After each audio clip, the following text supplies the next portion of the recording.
Welcome to Telugu capital TV. నేను మీ advocate Sasikanth. ఇవాళ నాతో మా కొలీగ్ అడ్వకేట్ శ్వేత గారు. నమస్తే మేడం. నమస్తే సార్. మేడం, చాలా మంది పురుషులు చట్టం మా పట్ల లేదు, చట్టం ఓన్లీ మహిళలనే సపోర్ట్ చేస్తుంది. చాలా మంది పురుషులు ఇప్పుడు కొత్తగా పెరిగే చిన్న చిన్న పిల్లలు కూడా ఈ క్వశ్చన్ అడుగుతాం జరుగుతుంది మనని. సార్, మరి అబ్బాయిలకి ఏం రక్షణ లేదా? అమ్మాయిలు ఏది చెప్తే అది నమ్మేస్తారు పోలీసు వాళ్ళు. మరి అబ్బాయిలను కూడా టార్చర్ పెడుతున్నారు, చాలా మానసికంగా శారీరకంగా కూడా మా శోభ పెడుతున్నారు. మరి అమ్మాయిల మీద కేసు వేస్తానికి లేదా అని అడుగుతున్నారు. ఇందులో డొమెస్టిక్ వైలెన్స్ అన్నది కేవలం అమ్మాయి వేయచ్చా, అబ్బాయి వేస్తానికి లేదా అని అడుగుతున్నారు.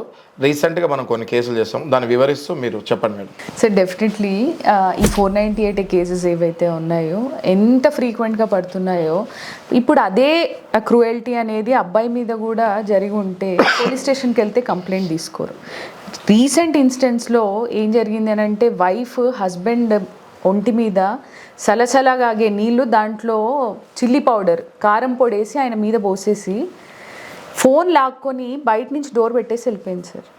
అతనికి ఒంటి నిండా బర్న్స్. ఆ కేసులో ఆవిడ బెయిల్ కోసం, భార్య బెయిల్ కోసం అప్రోచ్ అవ్వడం జరిగింది హైకోర్టులో. అప్పుడు జస్టిస్ గారు చెప్పడం జరిగింది, డాక్టర్ స్వర్ణకంఠ శర్మ గారని. ఓకే, ఆవిడ ఏం చెప్పడం జరిగిందంటే, మీరు ఇంత క్రూయల్గా ఎలా ఉండగలుగుతారు? డెఫినెట్లీ ఒకవేళ ఇప్పుడు ఇదే ఇన్స్టెన్స్లో మీరుండి ఒక లేడీ అయి ఉండింటే, భర్త అలాగే ఒంటి మీద వేడివేడి నీళ్ళు పోసి కాలేటట్టు చేసి ఫోన్ లాక్కొని బయట ఎవరిని కాంటాక్ట్ చేయకుండా తలుపు పెట్టి వెళ్ళిపోతే బెయిల్ అనేది అసలు ఇస్తారా? ఓన్లీ విమెన్ అనే కార్డ్ యూజ్ చేసి మీరు ఇలా మాట్లాడుతున్నారా అనడం జరిగింది. సో అలా భర్తలు ఎవరైతే క్రూయల్టీకి గురయ్యే వాళ్ళు చాలామంది ఉన్నారు సార్. భార్యల చేతిలో తన్నులు తినేవాళ్ళు, విపరీతమైన మెంటల్ ట్రామా, భార్య చుట్టాలు, తల్లిదండ్రులు కూడా ఆవిడ చేతిలో విపరీతంగా హెరాస్మెంట్కి గురవుతుంటారు, భర్త తల్లిదండ్రులు. అలాంటప్పుడు ఎప్పుడైతే మీరు పోలీస్ స్టేషన్ అప్రోచ్ అవుతారో, వాళ్ళు తీసుకున్నప్పుడు డెఫినెట్గా ఫస్ట్ ఒకటి ప్రైవేట్ కంప్లైంట్ మనం రేజ్ చేసుకోవచ్చు, ఎఫ్ఐఆర్ చేయలేదు కాబట్టి. సెకండ్ ఏంటి అని అంటే, డొమెస్టిక్ వైలెన్స్ కేసు వేయచ్చు.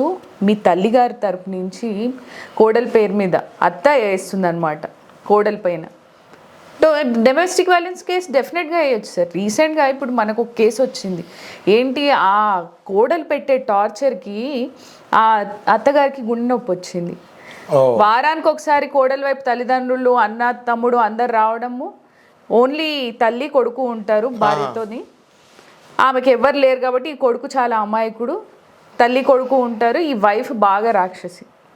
వాళ్ళ పేరెంట్స్ రావడము, ఎవ్రీ వీక్ వీళ్ళని విపరీతమైన స్ట్రెస్కి మాటలతోని చేతలతోని వాళ్ళని బాగా హింసించడం. ఆమె ఈ స్ట్రెస్ తట్టుకోలేక ఆమెకి గుండె నొప్పి వచ్చింది. ఈ కేసులో అత్తగారు డీవీసీ వేశారు కోడల పైన. ఖచ్చితంగా. సో డెఫినెట్లీ అబ్బాయిలకు కూడా సెక్షన్స్ ఉన్నాయి. మంచి అడ్వకేట్ని అప్రోచ్ అవ్వడం ఒక్కటే మీరు చేయాలి.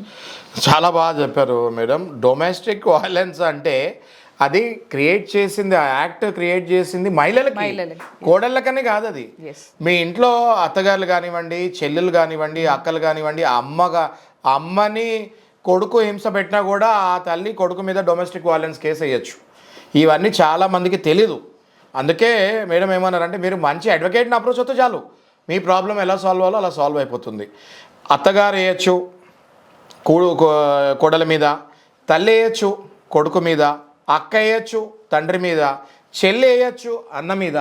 ఇవన్నీ చాలామందికి తెలియక డొమెస్టిక్ వైలెన్స్ అంటే అది కేవలం కోడలకే గుత్తా అన్నట్టుగా మీరు అనుకుంటున్నారు. అది చాలా రాంగ్. అది ఏ అమ్మాయి అయినా ఇంట్లో ఎవరితో అయినా హింసపడుతూ ఉంటే, సొంత తండ్రితో అన్నతో పడుతున్నా కూడా ఆ అమ్మాయి డొమెస్టిక్ వైలెన్స్ వేయచ్చు.